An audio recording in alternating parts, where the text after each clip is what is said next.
The story of a people is told best by those who live it out daily. And when the history of that community is informative, inspirational, and insightful, it should then be shared with the world. The Clio Exchange does that. I had mentioned to you earlier about that doo-wop cop tag that we got. And that, tell me about it. Well, a local TV personality here, it's okay to mention his name, I guess, Arch Campbell, invited us to his show. You know, years ago, Arch Campbell had a show. It's called Arch Campbell Show. Yeah, he's big time movie critic. Movie critic. We were doing a segment for his show. Well, it was live. Arch Campbell, out of the blue, just said, "Hey, well, we got a group here tonight." Really, this was our first appearance before the public. Before media. We've got a group here tonight of singing cops. Wow, the doo-wop cops, DC's finest. I said, think I'll trademark that one, which I did. But yeah, that was our first performance. Yeah. Well, it's understandable that you would pick up on that because your skill set is pretty. It's a lot like yours.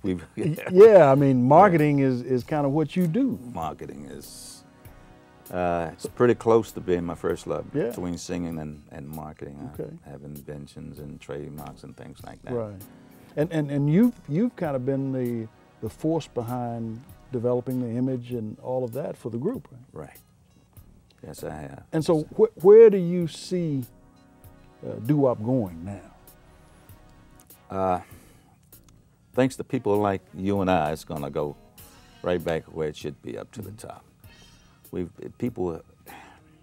me explain something to you that you probably already know anyway. It's one thing to criticize these young groups out here for using the vulgarity in the music. It's one thing to chastise them, but it's one thing to tell a child, don't listen to that trash on the radio, or don't look at it on TV. But you got to give them an alternative.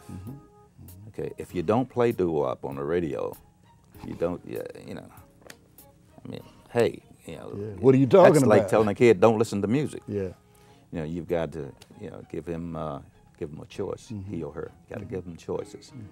So I think that with this program that I'm starting, I'm merely taking what the group's doing, or has been doing, and I'm spreading it out.